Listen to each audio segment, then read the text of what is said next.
அம்மாடி முத்து பேச்சு, குடிக்க கொஞ்சம் தண்ணி கொண்டு வாமா. இந்த சுப்பிரமணியம் எங்க இருக்கான்? ஏல சுப்பிரமணிய, இன்னைக்கு பள்ளிக்கூடத்துக்கு போக மாட்டேங்கிறியாம? என்ன என்ன காரணம்? அவனை ஒரு ஆளு இந்த வீட்டுல கேட்கற பாடு இல்ல. யாரு கேட்டாலும் ஏமாத்திடுறது. இன்னைக்கு வரட்டும், அவன் அந்த பையன் வரட்டும். என்ன மாமா கேட்டீங்க? ஏமா குடிக்க கொஞ்சம் தண்ணி கேட்டமா? தண்ணியா? அந்த வார இருங்க, கொல்லப்புறத்துல இருந்ததால சரியா காதுல விழல. வார சுப்பிரமணியம் பள்ளிக்கூடம் போகல? நேத்துல இருந்து பிள்ளைக்கு சரியான காது வலி மாமா, அதனாலதான் போகல. நீ ஒரு ஆளு போதுமா அவனை இப்படியே கெடுத்து விடுறதுக்கு? என்னத்த சொல்ல, அவங்க ஆத்தாக்காரி சின்ன பிள்ளையில உன் புருஷனை எப்படி வச்சுக்கிட்டு கொஞ்ச நாளா அதே மாதிரியே நீயும் இருக்க. பிள்ளைகளுக்கு என்னத்தை கொடுக்குறோமோ இல்லையோ படிப்பு கொடுக்கணும். என்ன நீனு படிக்கிற வயசுல படிக்கலன்னா அப்புறம் அவன் வாழ்க்கை என்ன வருது? சரி அதெல்லாம் இருக்கட்டும், விடுங்க பரவு. காலு காயத்துக்கு மாத்திரை கொடுத்தாங்களே, அதை ஒரு நாளாவது சாப்பிட்டீங்களா? 2 நாளையில ஆற வேண்டிய காயம் ஒரு வாரத்துக்கும் அப்படியே இருக்கு. இல்ல அதுக்கு சுகர் வேற ஏறி போய் கிடக்கு. இந்த காயம் எங்கேயாவது ஆறுமா? ஏன் மாமா சொல்ற வச்சு கேட்க மாட்டீங்களா? மருந்து எடுத்து கையில கொடுத்தாலும் அதை சாப்பிடுறது கிடையாது. நாளையில இருந்து வாய ஆன பழந்து நான் தான் மருந்து மாத்திரை உள்ளுக்குள்ள ஊத்தி விடணும் போல. ஏக்கா நீ செய்யாம இருந்தாதான் அதிசயம். வசந்தி வாடி வா வா. என்னங்க மைனரே, காலு எப்படி இருக்கு? பரவாயில்லையா? ஏதோ இருக்குமா? என்ன எப்பவும் வெறுமுட்டானதான் கையில தூக்கிட்டு வருவேன். இன்னைக்கு என்ன ஏதோ எடுத்துட்டு வந்திருக்காப்ல இருக்கு. வாசம் மூக்க தொலைக்குது. இம்முட்டு மனமா கூட நீ குழம்பு வைப்பியா? அட ஏன் மாமா, நல்லா தான் செய்வ. ஆனா என்ன செய்யறதுக்கு தான் கொஞ்சம் சோம்பேறி. ஏக்கா என்னடி அம்மா அது? என் வீட்டு ஆடு ஒண்ணு கீழே விட்டு அரிசி தின்னுடுச்சு போல இருக்கு. 2 நாளா வயிறு உப்பிக்கிட்டு கழுத்தெல்லாம் களைஞ்சிக்கிட்டு கிடந்தது. இன்னைக்கு காலையில செத்து போயிடுச்சு. என்ன செய்யறது? தூக்கியா பட முடியும்? அதான் அப்படியே ஆட்டை அறுத்து கொஞ்சோண்டு கறி குழம்பு கொஞ்சோண்டு ரசமும் வச்சுக்கிட்டேன்.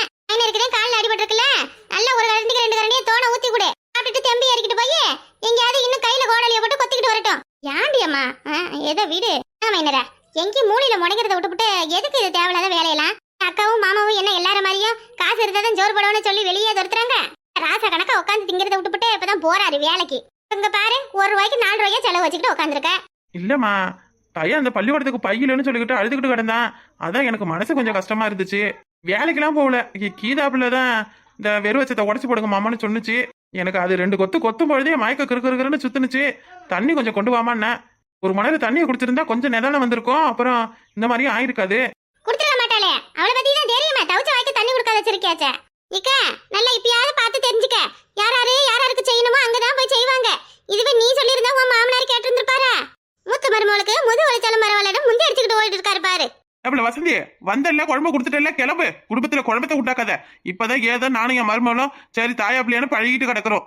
குழப்பத்தை உண்டாக்குறேனே? ஏன் குத்த உள்ள நெஞ்சு குறுக்கு இருக்குதே? நான் என்ன சரியா தானே கேட்டேன்? தப்பா எதுவும் கேட்டுவிட்டேன் உங்களே? இம்புடு நாளைக்கு இந்த வீட்டுல உட்காந்துக்கிட்டு சாப்பிட்டீங்களே, அப்ப சாப்பிட்ட தட்டை நீங்க எட்ட ஊத்தி வச்சிருக்கீங்களா? சொல்லுங்க, தெரியாம கேக்குறேன். இந்த சாப்பிட்ட தட்டை கையை கழுவிட்டு இந்த அப்படி எடுத்து எட்ட வச்சிருக்கீங்களா? நான் அடுத்த விட்டு அந்த வீட்டுக்காரி தான். எனக்கு தெரியுது இந்த வீட்டோட நிலவரம். ஒரு நாளாச்சும் உங்க மருமகளுக்கு ஏன் தலைய வலிக்குதா, கைய வலிக்குதா, கால வலிக்குதா, ஏதாவது ஒரு ஒத்தாசை வேணும்னு நீங்களே உங்க பொண்டாட்டியே கேட்டு செஞ்சிருக்கீங்களா? அதெல்லாம் செய்ய மாட்டீங்க. இந்த அக்காவும் என்ன ஆனாலும் பரவாயில்லன்னு உங்ககிட்ட எதுவும் பேசாது கேட்காது. ஆனா உங்க மூத்த மருமகளுக்கு வேணும்னதும் ஓடுறீங்களே செய்யறதுக்கு. அந்த ஈத்து சிறுக்கு என்ன வேலை பண்ணான்னு தெரியுமா? சொன்ன கொந்தடிச்சு போயிடுவீங்க. வசந்தியே இப்ப எதுக்கு இப்படி எல்லாம் பேசிக்கிட்டே போ வசந்தி, கம்மனே. யாருக்கிட்டையும் நான் எதுவும் கேட்கல, யாரும் எனக்கு செய்யவும் வேணாம். அப்புறம் அடுத்த வீட்டுக்காரி எல்லாம் என் குடும்பத்தை பிரச்சனையா பேசுறாங்கன்னு மறுபடியும் என்கிட்ட எல்லாரும் மண்ணு கட்டிக்கிட்டு வருவாங்க. ஏக்கா ஆட்டுக்கறி குழம்பு நம்ம வீட்டுல மோப்ப முடிச்சுக்கிட்டே வந்துட்டா பத்தியா? குழம்பு வச்சது என் வீட்டுல, ஆனா வாசனை எங்க அடிக்குது பாரு இவளுக்கு. இவ உன் மாமனாரு உன் மாமியாரு எல்லாருக்கும் நீ கொடுத்து நல்லா வசங்கத்துட்ட. அதான் உன் தலையில உட்காந்து மழை அரைக்கிறாளுங்க. என்ன வசந்தி அக்கா காதை கடிச்சுக்கிட்டு இருக்கிற? எனக்கு முன்னாடியே நீ விருந்துக்கு வந்துட்டியா? ஏண்டி யாரடி விருந்துக்கு வந்ததே? என் வீட்டுல ஆட்டுக்கறி குழம்பு, ஆட்டு ரத்தம், ஆட்டுக்கறி பொரியல் எல்லாம் இன்னைக்கு ஆடு தாண்டி என் வீட்டுல. அடடட, எனக்கு இது தெரியாம போச்சே. காலையில இருந்து நீ வீட்டுக்கும் கடைக்கும் ஆடிக்கிட்டு இருந்தப்பவே கண்டுபிடிச்சிருக்கணும். நானு பாரு தப்பு கணக்கு போட்டுட்டேன். என்ன சத்தம்? நீங்க சத்தப்படுறது இந்த வாசல்ல கேக்குது. என்னங்க மூத்த மருமக வீட்டுல இல்லாம இங்க உட்காந்துருக்கீங்க? நீ வேற எதுக்குடி? இவதான் இப்படி நேரம் அவருக்கு பாட்ட கொடுத்தானா நீயும் வந்து ஆரம்பிச்சிட்ட. விடு. இல்லக்கா, ஏதோ அரசல் பரிசலா கேள்விப்பட்டேன். உன் மாமனாரும் உன் மாமியாரும் தெரியாம போய் மூத்த மருமகளுக்கும் அவங்களுமே எல்லா சத்தையும் எழுதி வச்சிருச்சோல. உனக்கு தெரியுமா? சொல்ல. நான் என் சின்ன மருமகளும் இல்லாம எதையும் பண்ண மாட்டேன். இந்த மாதிரி எல்லாம் குடும்பத்துல வந்து கும்மி அடிச்சுக்கிட்டு நிக்காதீங்க. அம்மாடி முத்துப்பிச்சு, இந்த பிள்ளைய சொல்லுதுன்னு பேச்ச கட்டுக்கிட்டு நீ எதுவும் தப்பா நினைச்சுக்காதுமா. நான் எப்பமா இந்த மாதிரி எல்லாம் பண்ணிருக்கேன். சரி பதறாத, ரொம்ப பதறாத. ஏற்கனவே காலில் அடிபட்டிருக்கு. இப்படி எல்லாம் பதட்டப்பட்டேன்னா அப்புறம் ஒரே அடியா போயிடுவேன். நான் சும்மா விளையாட்டுக்கு தான் சொன்னேன். அப்பா, எனக்கு இப்பதான் மூச்சை வந்தது. நான் கூட ஏதோ பயந்து போட்டேன். இந்தா கொஞ்ச நேரத்துக்கு முன்னாடி இந்த வசந்தி வந்து அவ பாட்டுக்கு அவ பேச்சு அவ மாதிரி பேசுறா. அப்ப நீ வேற வந்து இந்த மாதிரி சொல்ற. என் மரும பாவம் எனக்காண்டி எவ்வளவு செய்யறாங்க. அவங்க மனசு என் போட்டு கஷ்டப்படும். இந்த பாருங்கம்மா, என் மருமகளுக்கு நான் கொஞ்சம் ஆகாதவங்களா இருந்தேன். ஆனா எல்லாத்தையும் மறந்துட்டு நாங்க 2 பேரும் எங்க குடும்பமே இப்பதான் கொஞ்சம் சந்தோஷமா இருக்கு. கீதாவது கோதாவது இல்ல கீதாவை பத்தியும் நான் இப்பதானே தெரிஞ்சுக்கிட்டேன். பரவாயில்லையே, தெரிஞ்சுக்கிட்டீங்களா? சரி சரி. ஆமா, உங்க மூத்த மவனை பணம் சம்பாரிச்சு வெளிநாட்டுக்கு அனுப்புனீங்களா? அந்த மாதிரி உங்க சின்ன மவனுக்கு ஏதாவது நீங்க உண்டாக்கி கொடுக்க வேண்டியதுதானே? பாவம் தானே, புருஷனை முன்னாடி எம்பிட்டு கஷ்டப்படுறாங்க. சிந்தி, இப்ப எதுக்குமா இதெல்லாம் பேசிக்கிட்டு இருக்கீங்க? மாமா வந்தாருன்னா அப்படியே நான் தான் எல்லாத்தையும் சொல்லி கொடுத்து பேசுறேன்னு நினைப்பாரு. நினைக்கட்டுமே. இப்ப நாங்க என்ன தப்பா கெட்டுப்பிட்டோம்?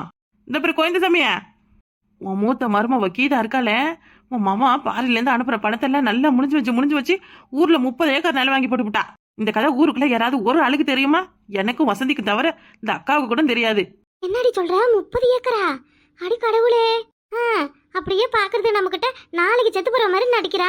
அப்படியெல்லாம் நடிச்சதானே எவனும் பணம் கேட்க மாட்டா வாசல்ல போய் நின்னுக்கிட்டே. அவ புருஷன் சம்பாதிக்கிறாங்க, ஏதோ அவங்க வாங்குறாங்க, நமக்கு என்னமா இருக்கு? என்னது நமக்கு என்ன இருக்கா? அவ புருஷனா ஆகுறதுக்கு முன்னாடியே உங்க மவனை வெளிநாட்டுக்கு அனுப்பி வச்சது யாரு? இல்லைங்க, சொத்தெல்லாம் வித்து அனுப்பி வச்சது யாரு? இப்ப அந்த சொத்துல பாதியாவது இருந்ததுன்னா உங்க சின்ன மாவன் வாழ்க்கையும் ஏதோ கொஞ்சம் நல்லா இருந்திருக்கும்ல. பாவம், அந்த மனுஷன் அடுத்தவங்க கைகிட்ட போயிட்டு கையை கட்டிட்டு வேலை செய்ய மாட்டாருல. நீங்க சொல்றதும் சரிதான். என்னம்மா பண்றது? சரி, பெரியவனை எங்கேயோ அவனுக்குன்னு ஒரு வழியை காட்டி விட்டுட்டா அவன் அடுத்து இருக்கிற 2 பிள்ளையும் பாப்பான்னு நினைச்சேன். ஆனா அவன் இப்படி சுயநலக்காரனா மாறுவான்னு நான் கனவுல கூட யோசிச்சு பார்க்கலையே. அதான் இப்பதான் எல்லாத்தையும் பட்டு பார்த்தாச்சுல்ல.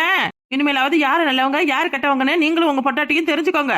உங்க மவளையும் சேர்த்துதான் சொல்றேன். இப்படி எல்லாம் நான் பேசக்கூடாது. உங்க குடும்ப கதையை பேசுறதுக்கு எங்களுக்கு எந்த உரிமையும் இல்லதான். இருந்தாலும் அநியாயத்தை பாத்துக்கிட்டு பொறுமையா இருக்க முடியலையே. சின்ன பண்ண இதாவது பரவாயில்லடி. நேத்து அந்த கீதா வந்துகிட்டு அந்த கோமதி இருக்காரு அவகிட்ட சொல்றேன், இன்னும் 10 நாள்ல என் புருஷன் வந்துருவாரு. வந்ததுக்கு அப்புறம் சொத்தை 2 பங்கமா பிரிச்சு எல்லாத்தையும் அவ பேருக்கு எழுத போறாளாம். நீ அதான் காதுல வாங்கினியா? என் வீட்டுக்கிட்ட வந்து நின்னு என்ன சொன்னா தெரியுமா? இந்தா இப்ப நாம இருக்கிற இந்த வீட்டுல அவளுக்கும் பங்கு உண்டா. அவ பாகத்தை 2ஆ பிரிச்சு அதுல வாடகைக்கு விட போறாளாம். என்னங்கடி திடீர்னு கூட்டத்துக்கு போடுறீங்க? எம்மாடி, இதெல்லாம் என் புருஷன் காதுக்கு முன்னாடி சொல்லிடாதீங்க. அவ்வளவுதான், அந்த மனுஷன் நெஞ்சோடி வந்தே படுத்துருவாரு. ஏதோ குருவி கூடாட்ட ஒரு ஊடு இருக்கு, அதுல இந்த 4-5 சாமான வச்சுக்கிட்டு குடும்பம் நடத்துறோம். இதுல வந்து பங்கு கேட்க போறாங்களா? இருமா இரு, இப்பதானே தெரியுது. கொழுக்கட்டை தின்னு நாய்க்கு குறுநி மோரு குருதட்சணையா? வீட்டுல பங்கு வேணுமா? பங்கு இருக்கட்டும். இந்த பாரியா மாமா, நாங்க வந்து ஏதோ உங்க குடும்பத்துல சண்டை எடுக்கிறோம்னு நினைக்காத. அந்த அக்கா முகத்தை பாரியா, பாவம். அதுக்குன்னு யாரு இருக்கா? சொந்த பந்தமோ அக்கா தங்கச்சியோ இருந்திருந்தாங்கன்னா அது பக்கம் நியாயத்தை வந்து கேட்டிருக்க மாட்டாங்களா? சரி, இந்த அக்கா வீடு இது அடுத்து விட்டு பொண்ணு. ஓ மாமா பாவம் இல்லையா? அந்த மனுஷன் 3 பிள்ளைக்கு அப்பனாயி அந்த 3 பிள்ளையும் வளர்க்கறதுக்கு வாங்க முன்னாடியே எவ்வளவு கஷ்டப்படுறாங்க. உன் பிள்ளை படுற கஷ்டத்தை பார்க்க முடியாம தானே நீ இந்த மாதிரி காலை போய் கொத்திக்கிட்டு வந்திருக்க. ஏதோ நிலமெல்லாம் கிடந்துச்சுன்னா அது வித்து உதாவது பணத்தை கொடு. அதுங்க இவங்க என்ன பண்றாங்களோ ஏது பண்றாங்களோ அது அவங்களுடைய பொறுப்பு.